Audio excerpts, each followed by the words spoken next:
नमस्कार दोस्तों, मैं निर्भय सिंह आपका जीएस ट्यूब में स्वागत करता हूं। हम लोग राज्य व्यवस्था के अंतर्गत निदेशक तत्वों का अध्ययन कर रहे थे। उसी अध्ययन क्रम को हम लोग आज आगे बढ़ाएंगे। कल हम लोग अनुच्छेद 40 तक पढ़े। आज हम लोग 41 से 51 तक पढ़ेंगे, मतलब कंप्लीट कर लेंगे आज हम लोग। लेकिन उससे पहले मेरा परिचय, और पिछले 7 वर्षों से मैं सिविल सेवा प्रतियोगी हैं उनका मार्गदर्शन करता आ रहा हूँ, जिसमें राज्य व्यवस्था, अर्थव्यवस्था के साथ साथ वैकल्पिक विषय इतिहास के रूप में भी आपको पढ़ा रहा हूँ। ये ब्लॉग है, इस पर जरूर जाइए। जिसका भी सिविल सेवा में ऑप्शनल हिस्ट्री विषय हो उसको ज़रूर एक बार देख लेना चाहिए। और ये टेलीग्राम समूह है का लिंक है, इसको ज्वाइन कर लीजिए। कल हम लोग अनुच्छेद 40 तक अध्ययन कर चुके थे। आज हम लोग उससे आगे प्रारंभ करते हैं। ठीक है। अनुच्छेद 41, राज्य। राज्य क्या है ये मैं आपको पहले भी समझा चुका हूं, कल भी समझाया। अगर आपने वीडियो नहीं देखा है तो देखिएगा। राज्य काम पाने, शिक्षा पाने, बेरोजगारी से रोजगार दिलाने की तरफ, बुढ़ापा, बीमारी, ये जो आवश्यकता की स्थिति है ना, उसमें सहायता का प्रबंध करेगा। ठीक है। राज्य की कोशिश होगी कि आपकी जो काम की ज़रूरत है उसको दिलाए, शिक्षा की ज़रूरत है उसको पूरी करे। अगर बेरोजगार है तो या तो रोजगार दिलाए या बेरोजगारी भत्ता दे। तो अगर आपसे कहीं पूछा जाए बेरोजगारी भत्ता किस अनुच्छेद से प्रेरित है, तो ये आप 41 याद रखिएगा। ठीक है। बीमारी, मान लीजिए कई बार आप देखते हैं कि समाज में कुछ लोग अजीबोगरीब बीमारी से पीड़ित रहते हैं। जैसे कि आपने सुना हो, सोशल मीडिया पे काफ़ी चर्चा थी, 16 करोड़ का एक इंजेक्शन आना था जो बच्ची को लगना था। हाँ, इस तरह की स्थितियाँ। या कई बार आपने देखा होगा कि सरकारें या कोई सीएम साहब दान देते हैं कि भाई बेटा परेशान मत हो, हम इलाज करवाएंगे, 10 लाख 20 लाख जो भी है वो पैसा देते हैं। बुढ़ापा की जो स्थिति हो, कई बार आप देखते हैं वृद्धावस्था पेंशन योजना या इस तरीके से और जो बुढ़ापे की योजना होती हैं जो सामाजिक सुरक्षा प्रदान करती हैं, उस तरीके की योजना, ये सब जो प्रेरित है वो अनुच्छेद 41 से ही प्रेरित है। क्यों? क्योंकि ये राज्य का दायित्व है, राज्य का कर्तव्य है कि इस तरीके की जो आवश्यकता की स्थिति है उसमें राज्य लोगों की सहायता करे। ठीक है। कोई बीमारी है या बुढ़ापा है, बेरोजगारी है, शिक्षा पाना, काम पाना, ये सब ऐसी आवश्यकता की स्थिति है जिसमें राज्य का दायित्व है कि वो सहयोग करे। अनुच्छेद 41। 42, राज्य काम की न्याय संगत व मानवोचित दशाओं और प्रसूति सहायता का प्रबंध करेगा। न्याय संगत और मानवोचित दशाओं का क्या मतलब है? मतलब ऐसा समझिए कि आप ही कहीं पेपर देने गए हैं और पेपर देने जहाँ गए सेंटर में जो कमरा आपका है वहाँ पर लाइट की उचित व्यवस्था नहीं है, हवा की उचित व्यवस्था नहीं है, तो आमतौर पर आप शिकायत नहीं करते हैं। आप कहते हैं अरे छोड़ो कौन पंगा ले। लेकिन आप अगर शिकायत करते हैं ना तो निश्चित रूप से वहाँ कोई ना कोई कार्रवाई होगी, जरूर होगी। खासतौर से सिविल सेवा का पेपर अगर दे रहे हैं तो आपकी शिकायत पे बात मानी ही जाएगी, उसको कोई ना कोई आपको हल दिया ही जाएगा। पता चला गए पेपर देने गए, वहाँ पानी की कोई व्यवस्था नहीं है। अरे भाई पानी की व्यवस्था तो होनी चाहिए। हाँ, तो न्यायसंगत दशा होनी चाहिए, मानवोचित दशा। ऐसा नहीं है कि आप पेपर देने गए तो आपके कोई अधिकार नहीं है, आपका कोई मतलब कोई अस्तित्व नहीं है, ऐसा नहीं है। एक मानव होने के नाते आपके भी अधिकार हैं, वो आपको मिलने चाहिए। अच्छा, प्रसूति सहायता को जरा समझ लीजिए। 21वीं सदी में जब आप महिला और पुरुष की बराबरी चाहते हैं, महिला और पुरुष की बराबरी चाहते हैं, हालांकि ये समाज की जो स्थिति उस लिहाज से मुझे ऐसा बोलना पड़ रहा है, लेकिन महिला और पुरुष की बराबरी तो होनी ही चाहिए। समाज में सब बराबर हैं। आप भाई, कहीं काम तलवार से चलता है, कहीं काम सुई से चलता है, तो आप ऐसा नहीं कह सकते कि सुई की जगह तलवार को लगा देंगे, तलवार की जगह सुई को लगा देंगे, ऐसा नहीं होता है। ठीक है। पता चला इंजेक्शन लगना है तो आपने कहा इंजेक्शन की निडल हटाओ, हम तलवार से लेंगे इंजेक्शन। इसका कोई मतलब हुआ क्या? इसका कोई मतलब नहीं हुआ। तो हर आदमी की इतनी अहमियत है, लेकिन समाज का हमारा जो ऐसा ढांचा बिगड़ा हुआ हो गया है, वहाँ पर महिला और पुरुष में काफ़ी असमानता उत्पन्न हो गई है। इस असमानता में थोड़ा सा एक प्रकृति का भी अपने आप में योगदान है। देखिए, ज़रा ध्यान से सुनिएगा बात को, वरना बात को गलत समझेंगे। जरा बात को समझिएगा। प्रकृति ने संतान उत्पन्न करने की जो एक कहें कि एक विशेषाधिकार है, वो महिला को दिया है, पुरुष को नहीं दिया है। ठीक है।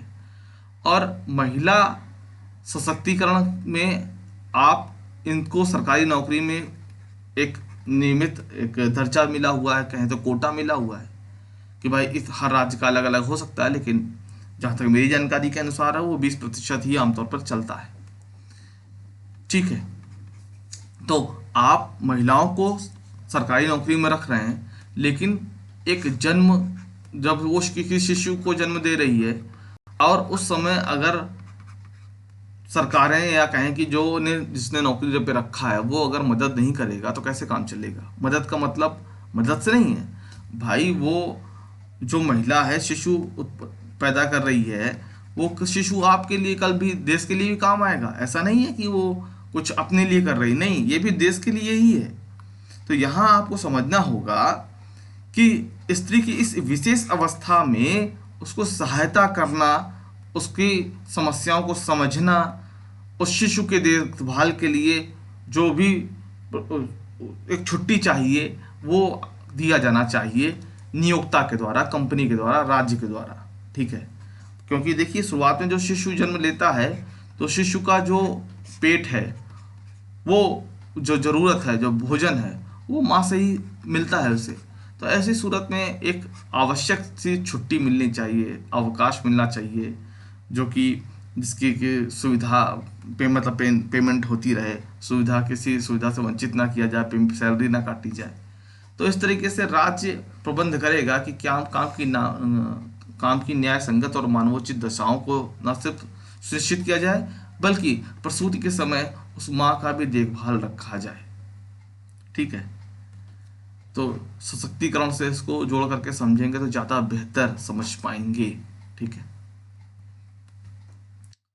अनुच्छेद 43, राज्य कर्मकारों के लिए निर्वाह मजदूरी और शिष्ट जीवन स्तर तथा सामाजिक व सांस्कृतिक अवसर उपलब्ध कराएगा। देखिए, राज्य जो काम करने वाले हैं उनको कम से कम इतना तो मिल ही जाए कि निर्वाह कर सकें। निर्वाह मतलब जो कहते हैं ना, और क्या हाल चाल है, बस भैया कट रही है, वो जो कट रही वाली जो फील होता है ना, बस रोटी दाल चल रही है या कट रही है, वो होता है निर्वाह वाला। बस निर्वाह कर रहे हैं, बहुत मजे में नहीं है तो बहुत दुख में भी नहीं है, मतलब निर्वाह है।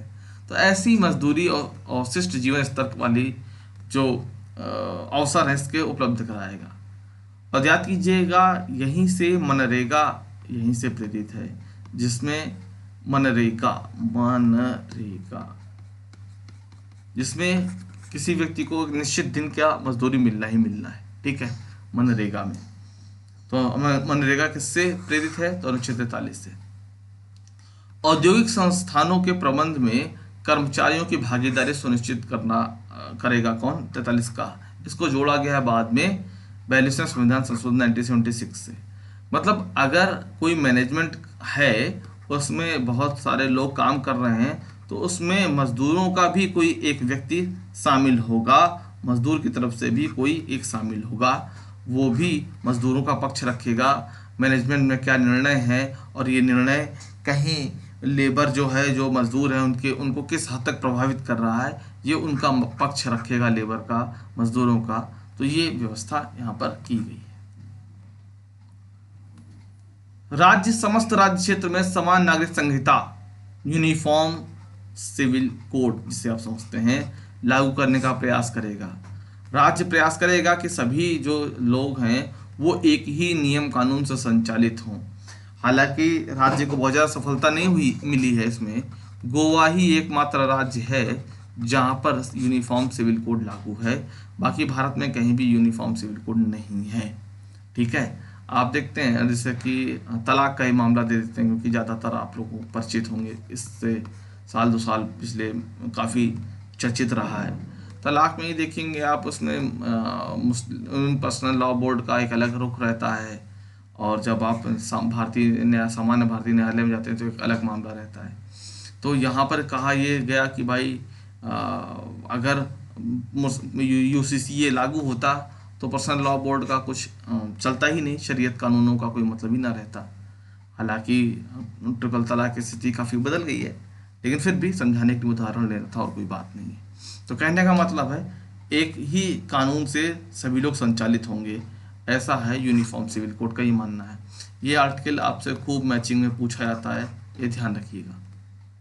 अनुच्छेद 45, राज्य 6 वर्ष से कम आयु के बच्चों, ध्यान दीजिएगा, राज्य 6 वर्ष से कम आयु के बच्चों, इस एज को याद रखिएगा, के बच्चों को बाल्यावस्था की देखभाल और शिक्षा का प्रयास करेगा। और ये बाद में जोड़ा गया है, जोड़ा नहीं गया है एक्चुअली में, यहाँ पहले 14 वर्ष से कम आयु लिखा था, लेकिन जब 86वां संविधान संशोधन 2002 हुआ तब उसमें अमेंडमेंट किया गया और ये जो 6 वर्ष से कम आयु लिखा गया। ध्यान रखिएगा, ये अमेंडमेंट आप 2 जगह और भी पढ़ेंगे, एक तो पढ़ चुके हैं 21A में, अभी पढ़ रहे हैं 45 में, अभी एक बार और पढ़ेंगे 51 जो ए है उसका 11th पॉइंट जो है वो आप ये अमेंडमेंट फिर से पढ़ेंगे। क्यों? क्योंकि वहाँ पर बच्चों के जो पढ़ने का अधिकार है यहाँ पर घोषित किया गया, बच्चों को पढ़ने का अधिकार मौलिक अधिकार है। यहाँ पे घोषित किया गया कि बच्चों को पढ़ाने का कर्तव्य है राज्य का, और यहाँ घोषित किया गया कि माता पिता का कर्तव्य है कि बच्चों को पढ़ाएं। तो एक व्यक्ति के एक के अधिकार, दो लोगों के कर्तव्य हैं। तो उस चीज़ को ज़रा समझने का प्रयास कीजिएगा कि 45वें अनुच्छेद में क्या कहा गया कि 6 वर्ष से जो कम आयु के बच्चे हैं उनकी बाल्यावस्था का देखभाल और शिक्षा का प्रयास करेगा कौन? राज्य। अनुच्छेद 46, राज्य दुर्बल वर्ग की शिक्षा व अर्थ संबंधी हितों का अभिवृद्धि का प्रयास करेगा। यहाँ दुर्बल वर्ग, देखिए कई बार आप इस बात से उलझ जाते होंगे, दुर्बल वर्ग का मतलब क्या है? ध्यान दीजिए, दुर्बल वर्ग का मतलब जो हमारा ऐतिहासिक पृष्ठभूमि रही है, ऐतिहासिक जो हमारा प्रभाव रहा है वो यही रहा है कि जो अनुसूचित जाति है, अनुसूचित जाति व जनजाति, इन्हीं को पिछड़ा हुआ माना गया है। और माना भी क्यों ना जाए, हमारा जो आप जो इतिहास देखेंगे, इस शब्द को ऐतिहासिक परिप्रेक्ष्य में ही परिभाषित किया गया है। ठीक है, दुर्बल वर्ग की शिक्षा और संबंधी हितों की अभिवृद्धि का प्रयास किया जाएगा। कौन करेगा? राज्य करेगा। कई बार आप देखते होंगे SC STs के लिए आप बहुत सारे शिक्षण संस्थान देखते होंगे और फीस इसमें काफ़ी छूट रहती है। तो उसका कारण यही है क्योंकि उसका एक ऐतिहासिक पक्ष है जिसको कि आप दरकिनार नहीं कर सकते, नगण्य नहीं मान सकते, निगलेक्ट नहीं कर सकते। ठीक है। अनुच्छेद 47, राज्य का कर्तव्य होगा कि पोषाहार स्तर, जीवन स्तर को ऊपर उठाने वाले तथा लोक स्वास्थ्य सुधार का प्रयास करेगा। राज्य का कर्तव्य होगा, देखिए राज्य का कर्तव्य है, तभी आप देखिए बहुत सारे जो स्टेट हैं वहाँ पर लिकर बैन है, मतलब शराब बंदी है, शराब बंदी है, जिसमें कि बिहार भी है और गुजरात भी है। ठीक है, वहाँ पर शराब बंद है, शराब नहीं मिलती। क्यों? क्योंकि उससे भाई लोक स्वास्थ्य पर बुरा प्रभाव पड़ रहा है। तो शराबबंदी किस आर्टिकल से है? तो 47 से है। ठीक है। और जो कई बार आप देखते हो ना कि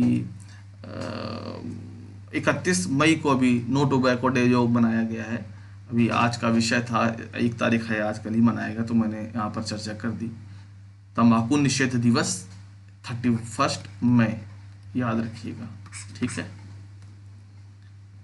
48, राज्य पर्यावरण का संरक्षण करेगा, संवर्धन करने का प्रयास करेगा, दुधारू व वाहक पशु की नस्लों में सुधार का प्रयास करेगा तथा वध को रोकने का प्रयास करेगा। पर्यावरण का संरक्षण और संवर्धन, संरक्षण और संवर्धन क्या होता है? मान लीजिए आपके पास 10 रुपए है और आप खर्च उसको नहीं करें तो आपने उसका संरक्षण किया, और 10 रुपए को आपने अगर 15 रुपए कर दिया तो आपने उसका संवर्धन किया। संवर्धन मतलब बढ़ाना, संरक्षण मतलब जो है उसको सुरक्षित रखना।